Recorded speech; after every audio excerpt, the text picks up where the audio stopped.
Fasten your chin strap and put your pads on. Get a grip on the bat, here comes a fastball. We ain't going one and done, we're here to last long. This the top of the standards, get ready to blast off. Alright, let's do this. Bang! Bang! Every Sunday afternoon, big sports fanatics coming out your speakers like a piston running with magic. Game time status good to go is automatic. Ready for the blowouts and the instant classics. Calling all the teachers, all the fathers and the mothers. Calling all the kids, all the sisters and the brothers. Dynamic high schoolers in the game like no other preseason. Game 7s, hey, y'all know we got it covered. From the finals to the Super Bowl to the World Series to the Stanley Cup final. Over here we spit it clearly. Andrew Hale and Jotham Israel coming with the hottest topics. Hey, you know what's up with sports. People wanting it, we got it. Yeah, get in the game. It's the top of the standards, man. Get in the game. It's the top of the standards. Yo, get in the game. It's the top of the standards, man. Get in the game. It's the top of the standards. Come on. Get in the game. It's the top of the standards, man. Get in the game. It's the top of the standards. Yo, get in the game. It's the top of the standards, man. Get in the game. It's the top of the standards. Come on. Yeah, top of the standards. That's what it's about, baby. Let's go. Yeah, season 2 is here, baby. Yes, Jotham Israel and Andrew Hale, we're back and better than ever. Yes, we got a ton of sports to talk about, as always. And yes, I can rap. I produced the song, I wrote the lyrics, and I rapped it. That is my voice. Yes, you guys better believe it. But before we get started, we wanted to let you know that Top of the Standings is brought to you by Anchor. Anchor is a completely free and easy-to-use platform for podcasting. A computer or even a mobile device with a functional internal or external microphone is all you need to start recording your podcast with Anchor. When you do finish recording your podcast audio, you can simply edit it and upload it to the biggest podcasting platforms like iTunes, Spotify, Google Play, and more. 4 months and 16 episodes of Top of the Standings is walking proof of Anchor's usefulness. If you don't know how to start a podcast, Anchor is the perfect place to start. For more information, go to anchor.fm on the web or download the Anchor app on your mobile device. Let's go, baby! Let's go! Okay, I'm going to be honest with you. I didn't expect them to get Justin Fields. I thought they were going to get somebody like Mac Jones or maybe Trey Lance because I thought he was going to fall a little bit. No disrespect, even though I thought he was going to go top 4. But we got Justin of all the quarterbacks. We got Justin Fields? Oh my gosh. Ryan, I don't know what's gotten into this man, but this was a pretty good draft for the Bears. Unfortunately for you and Vikings fans, we'll leave Packers fans out of this. We'll talk about them later. But I was ready for Lions fans to absolutely pounce on our stupidity because I think the Lions had a really, really good draft. I mean, a really outstanding draft. But the fact that the Bears got a quarterback, I don't know, Drew. I don't know. This season, they just saved the season. They gave us something interesting. Yeah, it's all fun and games till Andy Dalton starts all 17. Yeah. I wouldn't be surprised if they did that, though. It doesn't. For me, it doesn't matter. We have our franchise quarterback. It would be nice to see Justin Fields get in some playing time this year, but the fact of the matter is we have a guy that I won't say that we think can be the franchise quarterback because that was Trubisky for the last 5 years.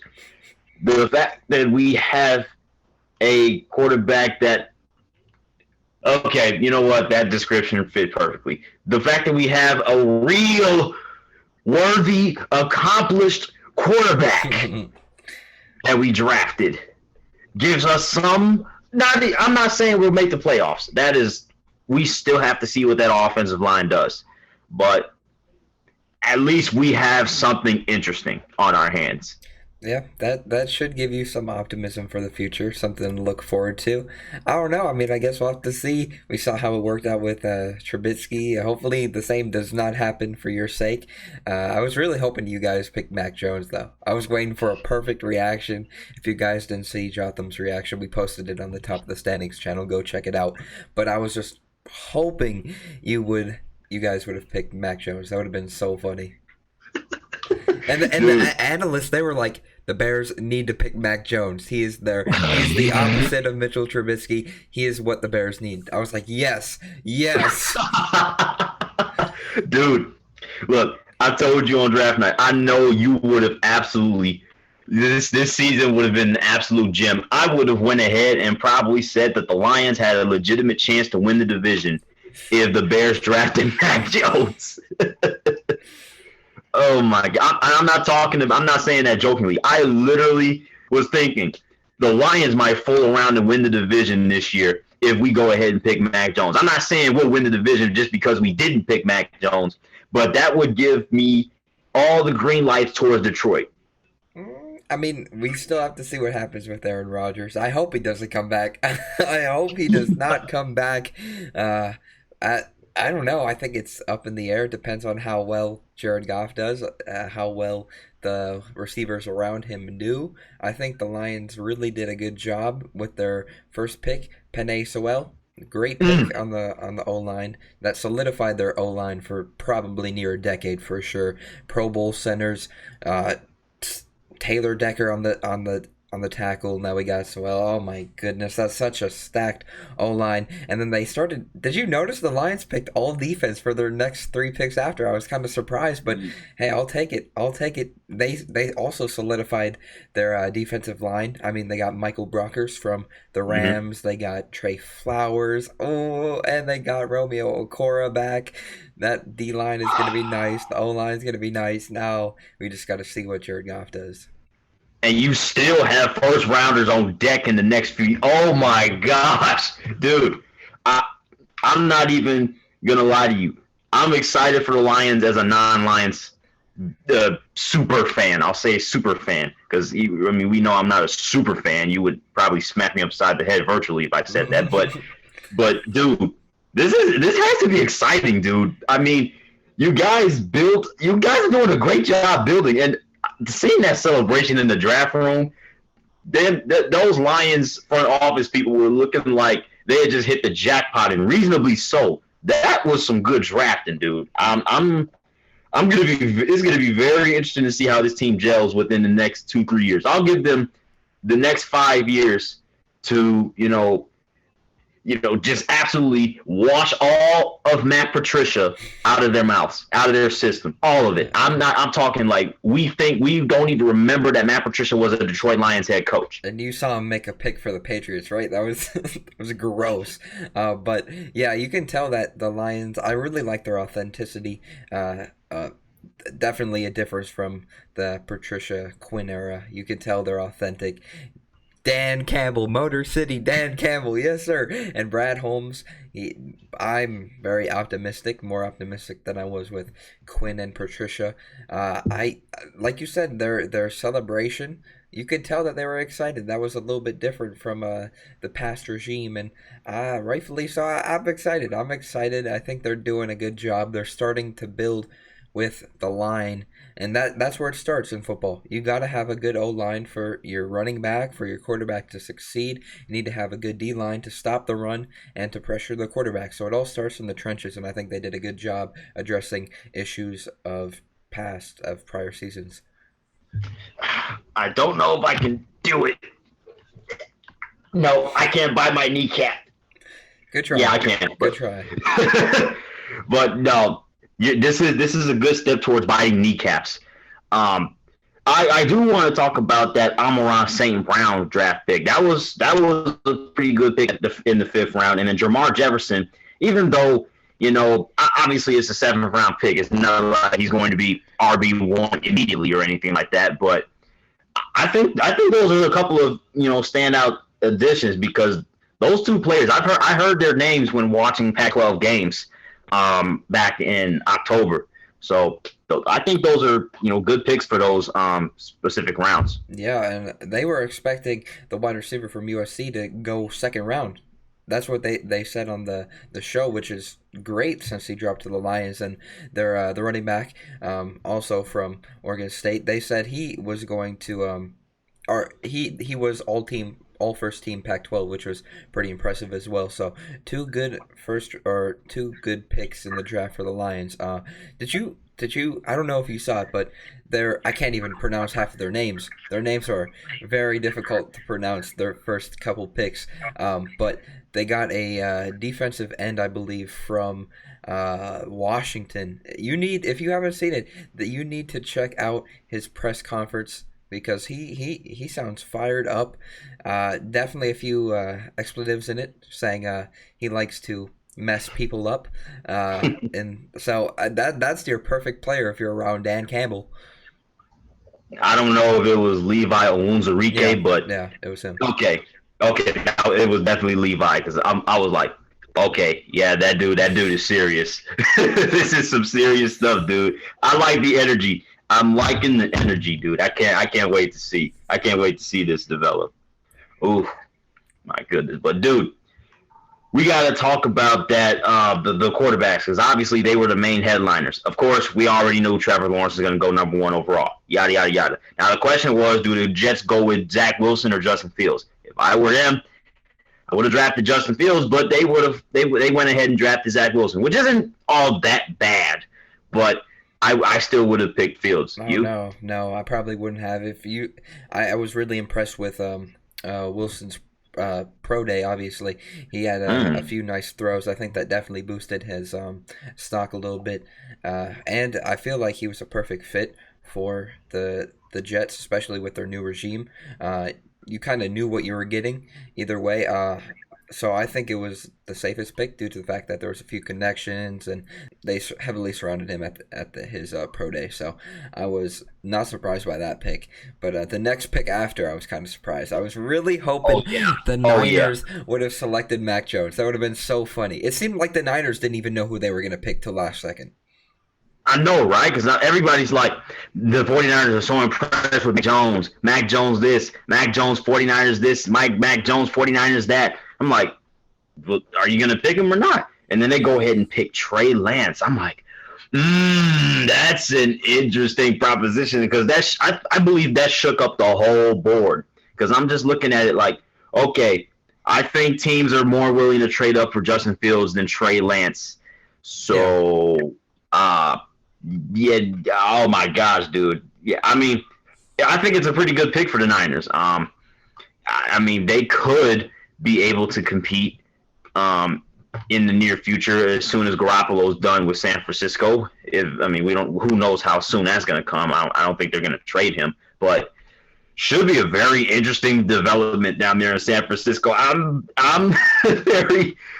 so hype. I need May 12th to come so I can see the schedule drop, bro. Yeah, I don't know if you realize, but Trey Lance was 17-0 in his college career. I had no idea. I was 17-0. That's impressive. No wonder he got picked by the Niners at 3. That was impressive. But you know what would have been crazy if the Niners did pick Mac Jones? Then the Falcons would have had to pick Trey Lance, wouldn't they? They would have had to. Yeah, they would have had to. But the Justin Fields was still on the board, but Fitz, they're questionable. I didn't say Pitts. I said the Fitz would probably have been questionable with Justin Fields going to Atlanta. Obviously, I don't think Atlanta paid that much attention to Justin Fields, just for the simple fact that they either thought that he wasn't going to be on the board, or Kyle Pitts is really going to be a game changer for them more so than Fields, and that's what they said when they drafted Kyle Pitts. That the picks said it all. I personally think they should went back, but I mean, hey, if they know some stuff about the salary cap that I don't, that refrains them from trading Matt Ryan or something like that, then okay, cool. But they got to get a new quarterback soon. I would agree. We'll say that. I was almost surprised. Actually, I was kind of surprised how far Kyle Trask dropped. That would have been crazy if he did go to Atlanta, because then they would have had that connection, like most players did in the draft. Obviously the Bengals, they drafted 2 LSU players in back-to-back drafts. There's their connection, and there's a lot of connections, especially Trevor Lawrence, ETN connections. So I would have been very, very surprised if Kyle Trask wasn't picked by Atlanta due to the Pitts connection, but I guess we'll have to see what they do in future drafts. Yeah, and that I want to talk about that Davis Mills pick. I mean, I guess the Texans are locking and loading for anything that happens with Deshaun Watson. This has been such a sad development, man. Because I really like Deshaun Watson. I really like his game. He's one of the more swaggier players in the league, and I hope that all's well that ends well with this situation, and we're not talking about this this bad stuff, unless he actually did it, of course. But I just hope it has a good ending. Yeah, I'm not too sure. I don't know if you saw, but Schefter said that there are people around the league that says he won't even play this season, that he will never be back in a Texans uniform, so I guess we'll have to see. But it should be interesting how everything transpires. Unfortunate situation, but, it is what it is. Yeah, especially now that the draft is over. I mean, there's not too much you can do other than trade. So, yeah, this is going to get real juicy. I thought there were a lot of offensive players drafted in this draft. It felt like defense was like shoved to the side. I mean, this is a perfect example of how this is an offensive-driven league. Yeah, it is interesting. I mean, some teams mostly did focus on offense. A lot of other teams went defense heavy. I don't know. I feel like this draft was, aside from the Jaguars, it was based on, who fit well with your team. Maybe actually, never mind, because the Jaguars did pick ETN when there were probably better players on the board. But I don't know. It seemed like this was a little bit different, where teams went best fit rather than best available. I was kind of surprised by that. I did like the draft for the most part. I think a lot of teams did really well. It was exciting. I think the team that had the best draft, in my opinion, it may not be factual, but in my opinion, I really, really, really loved what the Arizona Cardinals did in this draft. Zaven Collins in the linebacker room with Isaiah Simmons. That is a young, talented linebacker. And that defense with Byron Murphy on the corners, and then you got, I won't say Marco Wilson's going to be a star just yet. Obviously, he's got to keep his cleats on. He's got to keep his, his cleat, you got to keep the cleats on the opponent's foots, but with J.J. Watt on that defense, and they drafted some other guys too, I am so stoked. I am not excited for another team in the NFL more than the Arizona Cardinals this year. I am saying that right now. Yeah, I believe that Larry Fitzgerald said he was going to retire, so it's unfortunate for their offense. I feel like they do need a few more weapons on the outside before they are true contenders, but I'm excited for their future. Hey, they got Rondale Moore just in case. That is true. That's a pretty good speed, option over there. So I like it. But and Fitzgerald's my favorite NFL player of all time. So I really respect him, and I've seen him at a couple of Suns games too, but that's another day. That's another story for another day. But overall, Drew, this draft lived up to the hype, man. This was lit. We saw some disrespect from the Browns fans towards the Steelers fans. The Browns fans showed out, man. That Cleveland, the drafting selection for location was A1 by the NFL. What better place to have a draft than Cleveland at this moment and point in time after they blew the Steelers out in the playoff game? That was dope. Yeah, that was dope. They definitely got loud a few times. It was fun to watch, fun to listen to. And they didn't have that bad of a draft either. So props to them, man. I'm excited. Like I said, man, May 12th. Let's do it.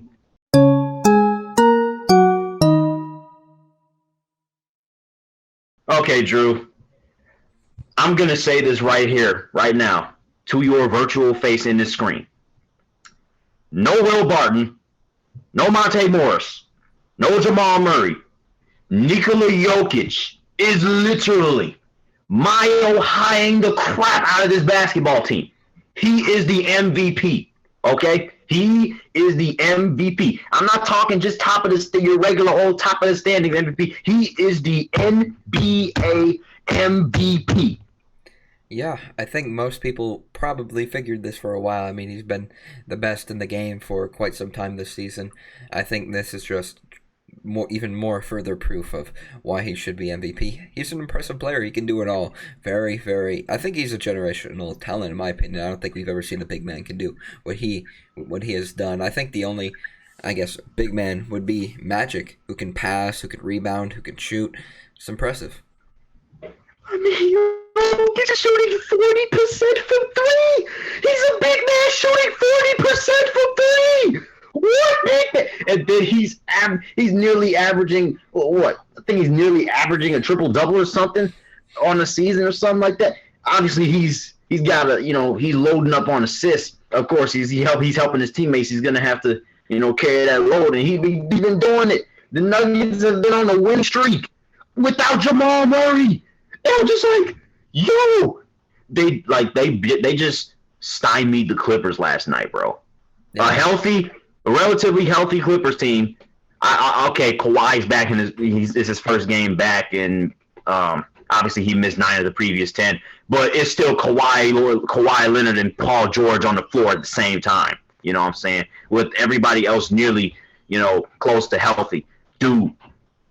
I'm telling you, if the Nuggets win a playoff series, then it's going to be some problems for the future of the NBA. Because if the Nuggets can win a playoff series against anybody, against a team like maybe even the Lakers, we'll see how far they drop in the standings. A team like the Clippers, or maybe even the let's see who else is in the mix. There's the Mavericks, the Blazers. If the Nuggets beat any of those teams in a playoff series without Murray, it's going to be some problems next year, and the year after that, and the year after that, and the year after that. I'm telling you, dude, I love this Denver Nuggets team, bro. Yeah, I don't blame you. I think they do have a bright future. They just need to stay healthy. I wouldn't be surprised if they won a series. I think to show that they're here for a while, I think they need to win a little bit more than just one series, but who knows. It's crazy because we may get Lakers Clippers first round. Yeah, after all that talk about, I mean, what an anticlimactic. I mean, for me it wouldn't be anticlimactic because it's still a great series to watch, period. But I mean, we were definitely talking about the Battle of LA Western Conference Finals for the past 2 seasons. We were definitely talking about it last season when the Lakers and the Clippers finished 1-2 in the West, and then the Clippers blew a 3-1 lead and just completely washed that out. Now everybody's coming to this season like, oh yeah, Clippers squad, we stacked up. We got these boys now. We got Rondo. Oh yeah, we going on the run. And then the Lakers like, hey, you got these guys, all right, we'll take trades from you, and we'll get some more guys. We'll go younger, and we'll do this and that. We going to the finals. No, we're going to the finals. We're going to the finals. Oh, my gosh, dude. And the fact that it might be a first-round series, there's going to be some epic salt for whoever loses. If I were to pick one of those teams, I think I'd pick the Clippers. They've been more healthy throughout the entire season, in my opinion. I know LeBron just got back, but I don't know. Their offense has been kind of on a downhill spiral from the beginning of the season to right now. Andre Drummond, I think he's proving why the Pistons got so little value from him. Defense struggles. It's the truth. If you watched Andre Drummond, he can't defend people like Giannis, Brook Lopez. We saw it clear in the playoffs. How do you think he's going to do against the other players in the West, especially? About all he can do is rebound. Sorry, Andre Drummond, but it's kind of the truth. If I were to pick a team, it'd be the Clippers. I think they have more shooting. I think they have more depth. I think they have more ability to score the basketball. I don't know what the Lakers could do about that. Yeah, and the thing about the West is, for the Lakers, I mean, yeah, they got some bodies, but man, to get past a conference that has Rudy Gobert, DeAndre Ayton, Nikola Jokic, Kristaps Porzingis in the same all in the same conference, that's a heck of a gauntlet that you're gonna have to run. You're gonna have to put up some points because obviously the Lakers haven't been doing a great job of putting up points, but their saving grace is their defense, somewhat. Yeah, It should be interesting. If they get matched up against the Clippers, it's going to be a very tough series. It'll be fun, though. It'll be fun. I'll definitely look forward to it. But I don't know if you saw, but after the Phoenix Suns won a game against the Jazz, they had the best record in the NBA. First seed for the first time, or the first time they clinched playoffs in 10 years, but it's been a long time since they've had the number 1 seed. I know the Jazz have it now, but after they beat the Jazz, they had the 1 seed. I know what you mean. I mean, the Phoenix Suns still have a game in hand, and technically they have the tiebreaker, so, it's going to be marvelous. I mean, the Utah Jazz, this has been silent. I don't know how I just realized this last night, but Donovan Mitchell hasn't played for like 3 weeks. Yeah, they haven't done too well either. They've lost some games that they probably should have won. Okay, I understand you don't have Mitchell, but losing 2 games to the Timberwolves? Yeah, and they lost the season series to the Timberwolves. That helps the Pistons tank. Keep on going, T-Wolves. Keep on going. The Magic tank too. Hey, not after their buzzer beater against the Memphis Grizzlies last night. So Pistons back at the bottom of the East. Let's go. I cannot believe we are actually doing. But hey, don't count out the Cleveland Cavaliers. Don't count out the Cavs. They're next in line to get eliminated from playoff contention. So we'll have some company in the East. I guess we'll have to see. The Pistons still the worst as of right now. Now the Rockets just need to start winning. But I looked at their schedule for the next 2 weeks, and they probably will not win another game. Yeah, nah. But speaking of losing badly, yikes. Look, we figured that OKC was going to transition from being a championship contender for the last decade to, well, not exactly being the most worthy of playoff contenders, but the way that the Pacers whooped them last night was I had never seen anything like it from a Thunder team before. Who lost like that earlier in the season? Was it the Warriors? It was the Clippers. They got beat by the Mavericks. It was the Clippers. Yeah, I remember that. They lost by. They were down like 50 something. That's what they were down by 50 at half. That's what this game reminded me of. I'm not surprised. They literally traded every single good piece to their team. So I'm not surprised that the Thunder lost this much at all. They aren't good one bit. They aren't. They have no one. So I'm not surprised one bit. Yeah, I'm not surprised either. I expected it to be bad because last year I think Chris Paul was the saving grace. Oh, 100%. I don't know how the heck Chris Paul took that team to the playoffs and nearly won a Game 7 too. That just goes to show. Hey, look, shout out to Chris Paul. It's like everywhere this man goes, especially after the Houston Rockets years. It's like everywhere this man goes now, you're a playoff contender, a legit playoff contender. You're a playoff team. You're not 8 seed battling, for your playoff. No, you are in the mix for home court advantage in the first round of the playoffs. Like that is insane, dude. Yeah, a lot of people really think that he should be in MVP talks. I don't think it'll happen, but rightfully so. I think he's the most valuable player in the NBA as of right now. Yeah, because MVP has different meanings to it, Mm-hmm. Most value, if you're giving the most value over the past few years, has been LeBron. Obviously, he hasn't won it. It's been Giannis, but most value player, if you can get the most value out of any player right now, it'd be Chris Paul. Seeing what he's done these past 2 seasons. Yeah, what have the Suns been doing for the past 5 years? They've been taking L after L after L after L. And this man came in, and they're flirting with the best record in the NBA right now. Oh my gosh, dude! Yeah, I can't wait to see these awards because I know the fanboys and all the stands and all the casuals. It's gonna be a lot of chirping, dude, and I'm already ready for it. I'm excited too. Just the end of the season for the NBA in general is going to be pretty crazy. Now imagine if the Lakers lost enough games to be in a play-in round. don't know if that would happen, but that would be quite crazy. I don't even know what to think about that. That'd be wild playing against, let's say, the Kings.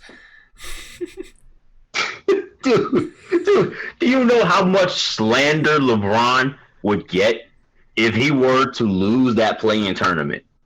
Yeah. Oh my gosh, they would absolutely. I mean, seeing what I've seen for the past, decade, they would absolutely tear this man apart. Because I know there are a lot of LeBron haters out there, and there are a lot of LeBron fans out there, and they go toe to toe. They go toe to toe every single year, and it's just like it just keeps getting more heated and more heated. Because people are. I mean, nobody's gonna stop talking about LeBron versus Jordan. Yeah. Nobody's gonna stop talking about that.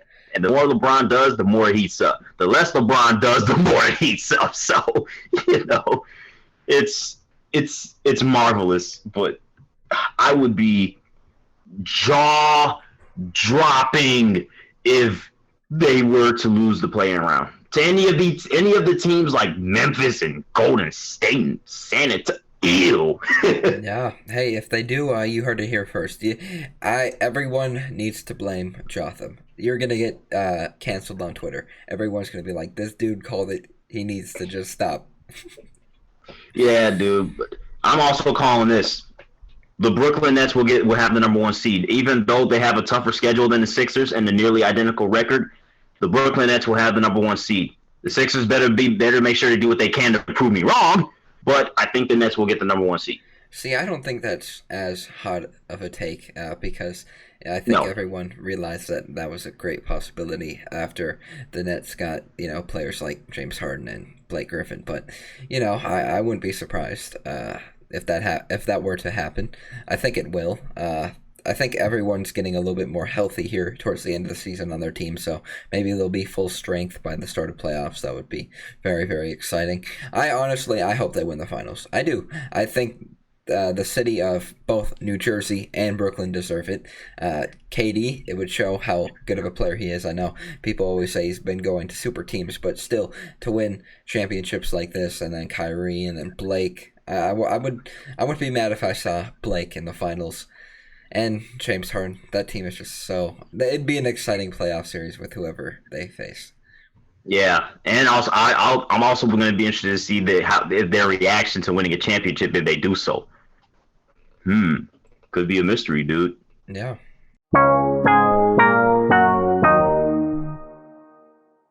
All right, dude. Let me hit up on this NHL real quick. So, we've had some more teams eliminated. Sayonara to the Ottawa Senators, even though we pretty much knew that was going to happen eventually. But it's official now. So, sayonara, Ottawa. Columbus is really on this tank job, dude. Wow.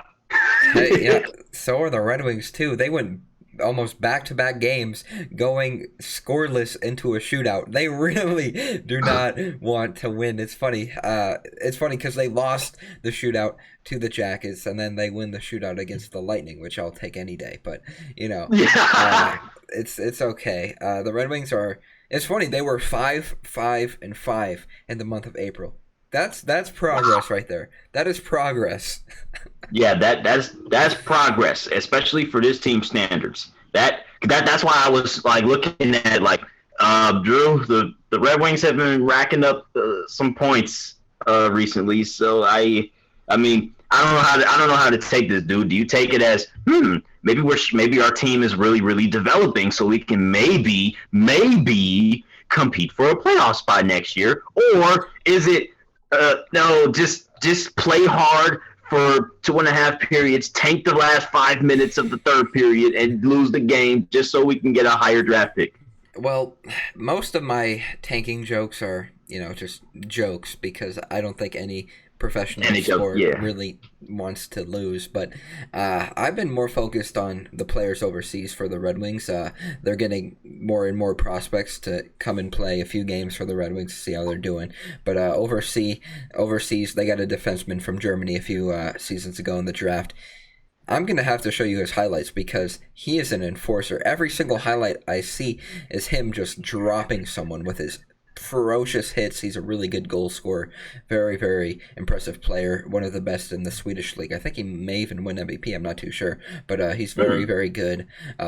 their young guys. I mean, Verona, who they got in the trade with Washington, scored 4 goals the other night, a hat trick and plus another one. So very, very impressive game by him. I think they're on an upward trend. Their goalkeeping has been a lot better over these past few games. I'm excited for the future. They're still not good. I don't expect them to be good next year, but with the right pieces in line with potential prospects, I do think that they have a bright future ahead. That's a reasonable expectation because, obviously the Wings have been looking looking for, players to build around. And, obviously, with the loss of, the captain, obviously there's an extra opportunity there to see, okay, what are we made of right now? What are we made of in the future? What are we going to do? And you know that better than I do. So thanks for the analysis. Yes. Anytime. Now what doesn't need analysis is that the Vegas Golden Knights are legitimate Stanley Cup contenders. I think this is the year they win the Stanley Cup. I'm going to bring this up again. We talked about it last week, but it feels like no one talks about them. Like, it's crazy. You go an entire week without anyone mentioning one thing. You get, look at their helmets here and there, but not look at their skills. It's funny. I haven't heard hardly anything about them. I know that they already clinched and they're the 1 seed, but it is crazy. No one talks of them. And I think that's very dangerous for a team like them. If you don't hear anything about them to see what they can do in the playoffs, it's going to be very, very dangerous to play them in the playoffs. I'm looking forward to it. I hope they win it this year. I don't really like any other team in the playoffs, so why not? Dang. That hurts. No, it doesn't, but yeah, I know you don't like I know you don't really like the Avalanche, I definitely know you don't like the Lightning, so but speaking of the Lightning, I expect to have this division clinched by the next episode. Okay. Or at least knock Tampa Bay out of contention of clinching the division. I just want it to be between me and Florida. Bro, I told you all season, you're like, we need to do a flashback to when the season started. You're like, I don't really know. I don't know if Carolina will be any good this year. I told you that they're probably one of the best in the division, and they are right now. I just thought that we were going to take a step back. I don't know why. I just had a gut feeling, but sometimes your gut is worse than your head. So I'm glad. I'm obviously really happy. I've said that multiple times. I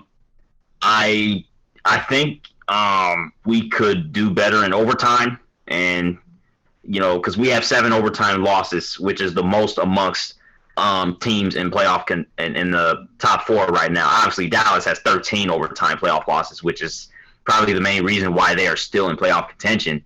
They're taking an L while still taking a half a W. Yeah. So.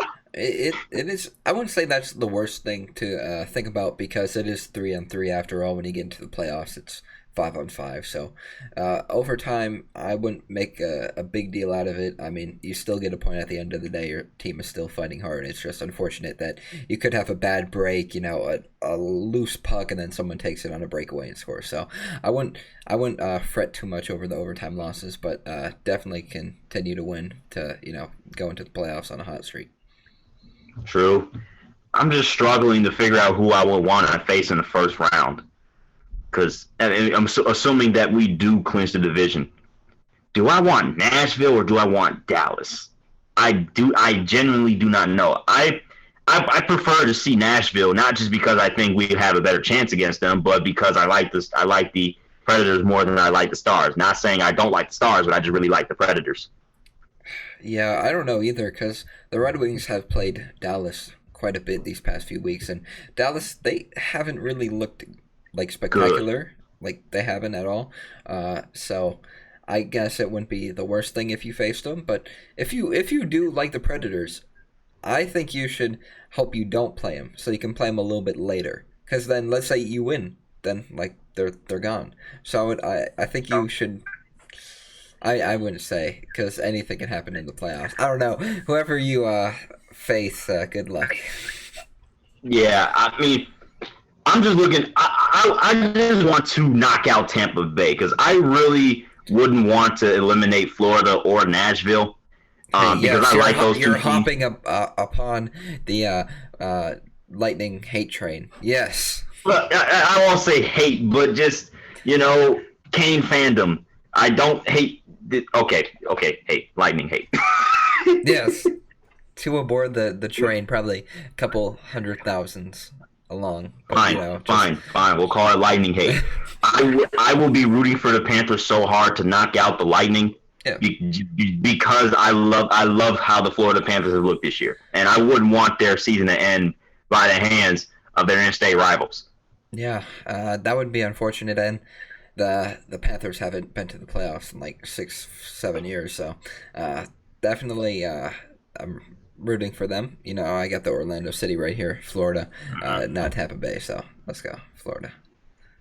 Yeah, now, another prediction, since you want to talk about flashbacks, I also did say that, along with my uncertainty about the Carolina Hurricanes, that the Pittsburgh Penguins were going to win the East. It's looking really good right now. They're on top of the division. They beat the Capitals, and the Islanders had that little slump, and I don't think the Bruins are going to, jump. I mean, they could.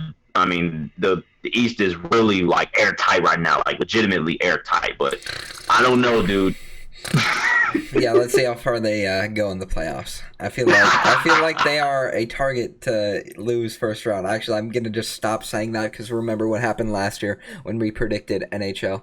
I said that the Oilers were gonna do well. They lose first round, so I'm not even gonna do predictions for the NHL because I'm gonna jinx some teams. So you know what? Not gonna say a word. Okay, well. You definitely did give me an earful about that Capitals Islanders series, so I don't know why you're not pushing my buttons, but okay. Skepticism of the North, obviously, we're not looking at Toronto like. Can we get a Montreal daily update or weekly update? Oh yeah, this week on the Montreal Canadiens. Drew, I don't know, dude. They're getting closer and closer to clinching that spot, man. I mean, unless the Canucks go on an insane winning streak, which is definitely possible because they don't have that many games left remaining against teams like the Oilers or the Maple Leafs. Most of their games left are against the Senators and the Flames. So yeah, which they might fool around and knock both of themselves out of contention just by splitting enough of their series, and letting the Canadians slip in there. Because I don't know, dude. I just want to see a Toronto-Montreal series. I've never seen it in my life, and I feel like it's a good rivalry. Original six. Yeah. I really am intrigued because I think that would be my first witnessing of. It wouldn't be my first witnessing of an original six playoff series because I saw the Bruins beat the Maple Leafs. Probably Blackhawks Bruins. Did you ever see that finals? Probably not. Oh no, I was too young. So I was way too young. Yeah, I don't know. Based on the Maple Leafs playoff history, I could see the Canadians winning that series. Just being honest. I mean, hey, they beat the Penguins. They beat the Penguins last year. I just don't think Toronto's good in the playoffs. I don't. It doesn't matter. I don't ever see them winning a Stanley Cup. Watch it happen this year. I will be laughing my socks off. Not at you, but just at the fact that the Maple Leafs finally broke through. Yeah, fair. But my final thoughts, this cup has to belong to Vegas. I respect the Wild. I respect the Panthers. I love my Hurricanes. But this just feels like Vegas' year. Yeah, I'm gonna get a golden hat if that happens. Now I'm gonna get some spray paint this hat gold. Just spray painting it. Yep. That's what their helmets look like after all. Spray paint. Dude, I wouldn't blame you. They got some fire apparel, man. I wouldn't blame you one bit. Yeah.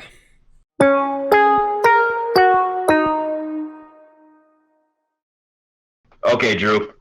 Major League Baseball, we have come to the first month of the season.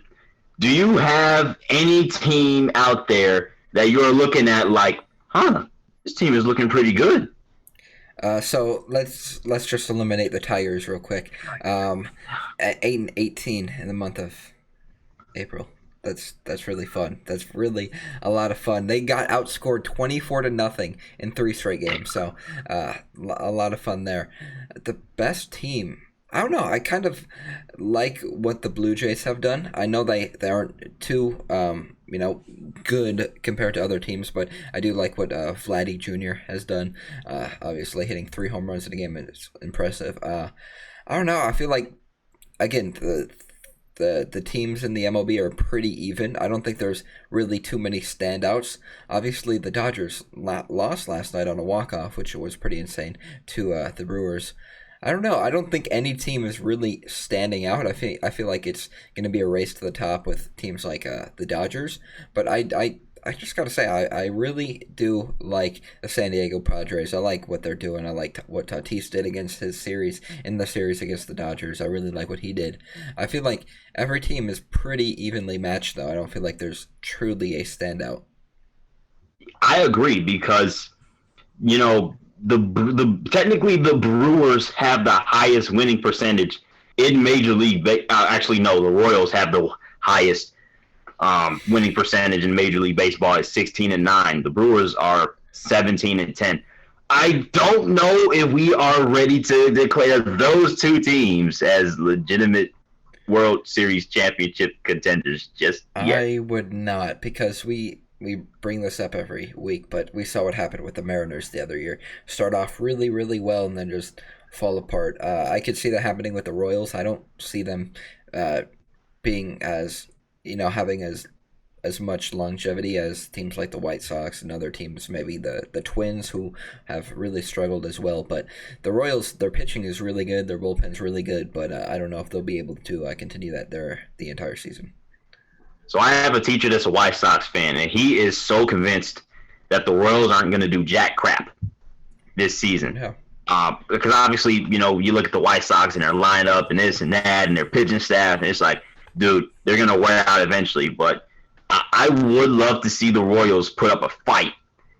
You don't like the Royals either, do you? I mean, I don't know. I never really liked them. I told in my hat collection, I don't really like the royal blue. It's not my favorite. I just don't like the Royals because they're in the same division as the Tigers. But I remember watching. I never got a chance to watch the World Series against the Giants because I was on like a week field trip, so I didn't have any TV. But I remember when they won that, I had a friend that was a Royals fan. Couldn't stand him. It was really annoying. I'm not a fan of the Royals. The only good memory I have of the Royals is Miguel Cabrera winning a Triple Crown in their stadium. Dang, dude, that's how it is with that must have been a pretty gut-wrenching World Series to watch. The team that beat your team in the World Series versus a team in your own division. Yeah, and it was unfortunate because I believe that was the same year where the Royals played the Astros and the Astros choked. And then they went on the series against the Mets, and then the Mets kind of choked as well. That playoff series, or that playoffs in general, it was insane. But I don't know. I've never really been a big fan of the Royals. Salvador Perez, Tigers killer, just every single year, and they're just not fun to watch, in my opinion. I see what you mean, man. And I understand division rivals. You just don't like them. Yeah, and you get tired of them because it's funny. I don't really like watching the Tigers play at Comerica Park because I see it every single time. So I like when they go out to other stadiums, and especially out of the division. So I don't know. I'm not a fan of any team in the division, but it's crazy how well they've done. Yeah, I don't blame you. We'll just have to wait and see. Definitely disappointed in the Twins, like you said. I mean, it's still too early to make judgments. All the records are so airtight and even. Dude, again, the NL East, nobody is above 500. Nobody's even at 500 right now. This is getting a little bit NFC East-ish. Yeah, it's weird. I've never seen so many teams really close together like this. It's insane. No team is like... I was about to say no team is like truly terrible. Then I realized I'm a fan of the worst team in MLB. But, no team is really, breaking away from the rest. Yeah, no. I mean, The Marlins are in last place, and they're a game and a half away from taking the first spot. Like, that's crazy. That's legitimately crazy. I like the Marlins too. I like Jazz Chisholm. He's very, very exciting, very, very fun player to watch. So there are quite a few players that rookies that have caught my attention that I'm really intrigued in seeing how their career plays out. Yeah, we just got to see more baseball. I think we need another month or two to really, really assess. Yeah. Okay, who's for real and who's not. Yeah, exactly. All right, dude. Let's get to MVPs and LVPs. I'll go first for once. Nice. Well, actually, you made me go first last time, so I'll take the first swing at it. Speaking of swings, I got to give my MVP to Anthony Rizzo. Why? Okay, the Cubs didn't really do anything too special this week as a team, yada, yada, this and that. But in baseball, there are two guys that I think are pretty much, icons and great representatives of the sport. It's Anthony Rizzo and Freddie Freeman.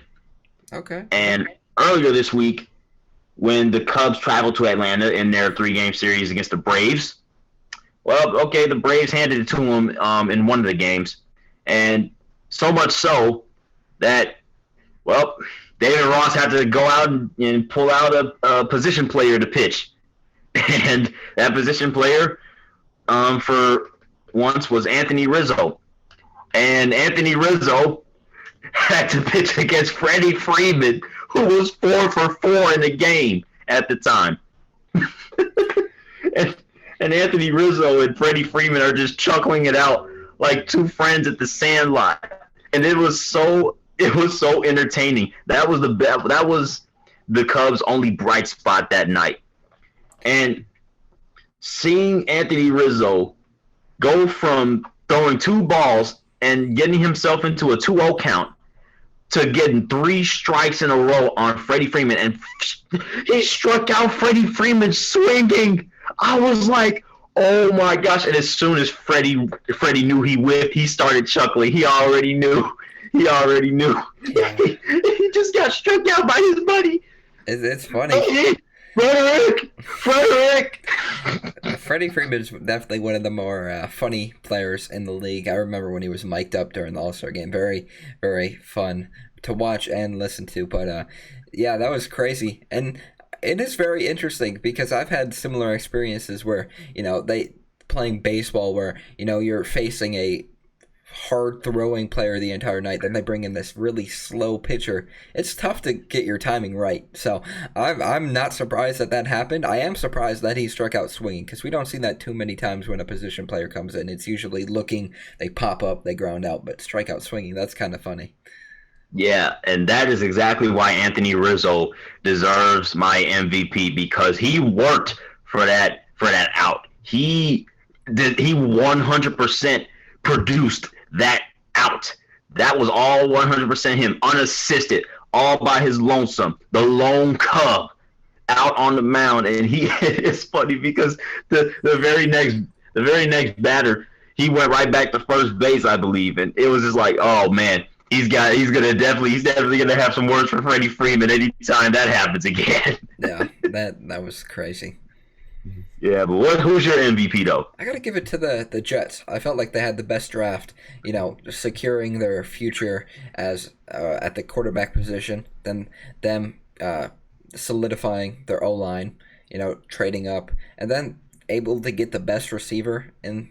Probably one of the best receivers, obviously, in the second round, but to just solidify their weapons, stack up on the offensive line, stack up on their quarterback, obviously, drafting Zach Wilson, and then getting their future wide receiver. Very, very impressive draft. Obviously, they traded up a few times. Very, very good draft. I thought that they had the best draft overall. Very, very positive direction with a new coach, new quarterback, new receivers, new O-line. Really, really impressive stuff. Yeah, the Jets are in really good hands with Robert Saleh, I will admit, because this last year for the Jets was absolute garbage. I mean, obviously there were 0-16 talks until Adam Gase and won 2 games against playoff teams. But it's crazy because they have the longest unmade playoff streak. Like they haven't made the playoffs in 10 years. So maybe, they'll be able to snap that in a few years. Who knows? Yeah, they'll definitely have some competition with the draft pick heavy Miami Dolphins and the ready to compete for a championship Buffalo Bills.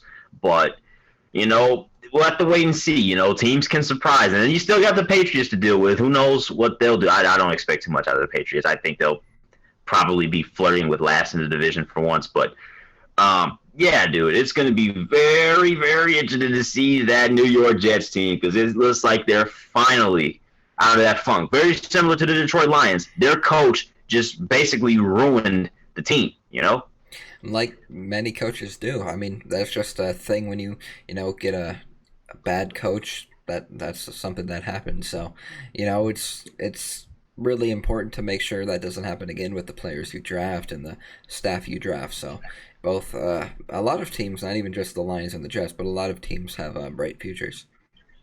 Oh yeah, I'm excited, dude. Now let's move on to LVPs. I'm giving my LVP to a thing, a concept. I'm giving my LVP to the unwritten rules of baseball. Interesting. Why? Because we have seen, people really look like babies complaining about things that aren't really all that serious, dude. I already mentioned Fernando Tatis and the whole Padres-Rangers situation.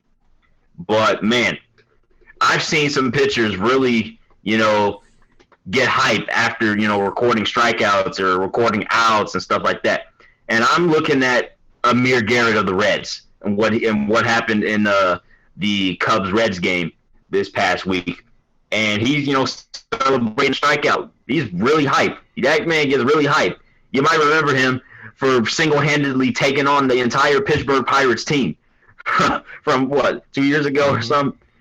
So, yeah, you might want to throw out the unwritten rules of baseball because now the game has changed. We don't care about, this should be the morals. You are so immoral. You young player. Man, throw all that out. This is a new era of baseball. So goodbye to the unwritten rules. Take this L. Okay, I like that, but I have a question. So I'm all for not breaking the rules, but how do you feel about when teams run up the score in basketball or in football? Instead of let's say you're up by 30 and you break through with a big run, maybe 100-yard run, and do you think that player should score a touchdown, or do you think he should just stop and take a knee at maybe like the 5? Or do you think he should run up the score? Same within basketball. Do you think with maybe 5 or let's say 15 seconds left, let's say you continuously get steals, do you think they should try and score, hit threes and run up the score? Or do you think they should just not? See, I think it's different in football and basketball than it is in baseball because in baseball, I think it's more of an individual-driven sport because it's one guy pitching to one guy. And say you're 0 for 4 and your team is up by 10, but, the bases are loaded. I think I would want to get my first hit of the game. I don't think I would want to go through a game hitless. But obviously, if you translate that to the NBA, it's like they are far more serious about you not running up the score and stuff like that. Because obviously, there's really nothing you can. There's something you can do about preventing the other guy from running up the score in baseball. Throw strikes or throw pitches that'll get the guy out. In basketball, there's really nothing you can do about a guy wanting to really shoot a 3-pointer when you're running back to your bench and about to exit the arena, after losing the game. Now, there's really nothing you can do. If a running back, if there's nobody 10 yards within him and it's just 50 yards of green grass ahead of him, and the game is already won, if he just takes a knee or just falls down in bounds or just takes a knee at the 1-yard line or something like that, then that is that's up to the player. But in baseball, it's less serious because it's more of an individual driven sport. Okay, fair enough. I like that answer. As for my LVP, it's got to be the Packers. I mean, your quarterback won the MVP, and now he doesn't want to come back because he wouldn't give him a contract extension. And then you go into the draft a few years ago and draft a quarterback, and now you're going into this draft drafting a ton of defensive players to, not even help him with his weapons, and then you finally draft a wide receiver. I don't know what's going on in Green Bay. It's a little bit dysfunctional in the front office, and who knows if Aaron Rodgers will come back, but if he doesn't, the Green Bay Packers will probably regret that for quite some time. Yeah, and I still can't believe they drafted Jordan Love last year, dude. I still can't. Traded up to draft Jordan Love last year. I can't get that taste out of my mouth as a Bears fan, dude. Like, that is insane. And then you're thinking, you know what, Aaron, look, this franchise has been calling for drafting a wide receiver that has first-round talent, like legit in the first round. They draft a cornerback. Dude, defense, I get it. Defense. I get it. Your defense is notorious for choking in the NFC Championship game, and I get it. Kevin King kind of blew it against the Buccaneers. But not only do you re-sign Kevin King, but you draft a cornerback instead of the wide receiver that Packers fans had been asking for years. Rashad Bateman was right. Well, I won't say he was right there because I think Baltimore already nabbed him. But, bro, literally, you had Elijah Moore. I thought they were going to go Elijah Moore. I was like, yo, and then they go ahead and draft Amari Rodgers later on in the draft. I'm like, good luck, Green Bay. Good luck. Yeah, they'll definitely need it.